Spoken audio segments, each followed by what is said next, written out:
बात की, आपने राजस्थान की बात की। राजस्थान की ये बड़ी खबर है, बीजेपी 13, कांग्रेस 9 सीटों पर आगे। किसी भी एग्जिट पोल ने कांग्रेस को 9 सीटों पर आगे नहीं दिखाया और इस तौर पर अगर देखा जाए तो रुझानों में राजस्थान में भी बीजेपी को बड़ा झटका।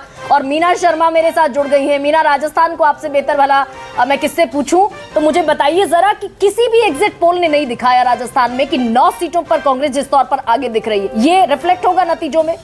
ये निश्चित रूप से एग्जिट पोल जब सामने आया और राजस्थान के लिए इस तरह का एग्जिट पोल में आंकड़ा नहीं आने वाला वाकई में चौंकाने वाला था, क्योंकि लगभग 12 से 13 सीट थी जिसपे कांग्रेस राजस्थान में फाइट कर रही थी। वो एक अलग बात है कि शुरू के 2 फेजेस में राजस्थान का चुनाव हो चुका था और इसलिए जो बाद वाले फेजेस में जिस तरह से बहुत सारे नैरेटिव्स बने वो मौका ही राजस्थान को नहीं मिला। लेकिन राजस्थान में अगर इस तरह की जो तस्वीर दिख रही है वो ग्राउंड पे रहने वाले सब लोगों को नजर आ रही थी कि राजस्थान में फाइट है और हर सीट की अलग कैलकुलेशन थी वहां पर, हर सीट का अलग कारण था। क्योंकि एक तो बहुत बड़ा फैक्टर राजस्थान में जो आप देखती हैं वो है कि जाट फैक्टर था। मैं रोक रही हूँ मीना आपको। अमेठी से लगातार स्मृति ईरानी पीछे चल रही है और जैसा राजीव बता रहे थे, अभी ये जो गैप है ये 31,000 वोटों का है। वो ज्यादा हो गया है, 31,000 वोटों। इलेक्शन कमीशन की वेबसाइट पर तो अभी इतना है,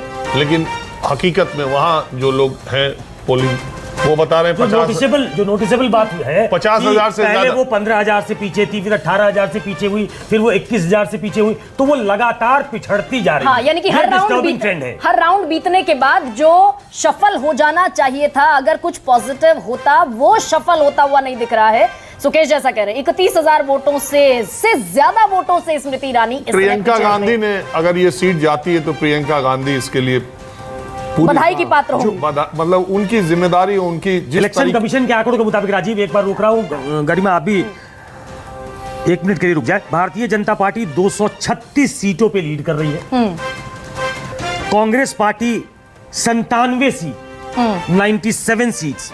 समाजवादी पार्टी तीसरी सबसे बड़ी पार्टी बनकर उभर रही है, 33 सीटों पे लीड कर रही है। मैं इलेक्शन कमीशन के आंकड़े बता रहा हूं। और Trinamool Congress 29 seat, DMK 21 seat. जो 5 बड़ी पार्टियां हैं, 236 अपने दम पे बीजेपी लीड कर रही है, मतलब 1 सीट वो जीत चुकी है, 237 हो गई। 97 seat Congress, 33 Samajwadi party, 29 TMC और 21 डीएमके। तो सुकेश, सबसे बड़ी बात ये कही जा रही थी कि कांग्रेस अगर अपने दम पर 90 से 100 सीटें लाती है तो गेम पलट सकता है। ये होता हुआ दिख रहा है क्या? मैंने आपको कहा कि 190 पर पहली बार neck to neck fight Narendra Modi ने जितने दिनों तक वो सत्ता में रहे हैं, चाहे वो सीएम के तौर पे चाहे वो पीएम के तौर पे, उनकी मेजॉरिटी रही है। हाँ। वो बहुमत के आंकड़े से ऊपर रहे, उनकी पार्टी ऊपर रही। वो एनडीए सरकार चला रहे पिछले 10 सालों से, लेकिन पहली बार 282 और फिर 303 सीटें लेकर नरेंद्र मोदी सत्ता में आए थे। ये हो सकता है पहली बार, क्योंकि हम करीब 3.5 घंटे की काउंटिंग के बाद ये बात कर रहे हैं।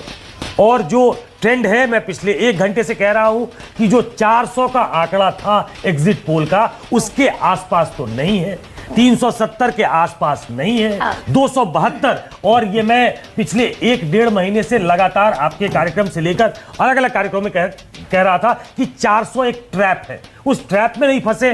272 का आंकड़ा इंपॉर्टेंट आंकड़ा है। ये 272 कांग्रेस छुएगी कि नहीं? आपने सबसे पहले कहा था कि, लेकिन मैं फिलहाल कुछ तस्वीरें दर्शकों को दिखा दूं। ये तमिलनाडु की तस्वीरें हैं और डीएमके शुरुआती रुझान के बाद जो डीएमके के सपोर्टर हैं, कार्यकर्ता हैं, समर्थक हैं, वो सब जश्न मनाते हुए इस समय तमिलनाडु में नजर आ रहे हैं। ये सब डीएमके के समर्थक है सुकेश। लेकिन 2-3-4 चीजें हैं। एक तरफ 400 पार अगर नहीं होता है तो ये साइकोलॉजिकल डिफीट, 303 नहीं होता है तो पॉलिटिकल डिफीट, और अगर 272 नहीं होता है तो फिर ये इंडिविजुअल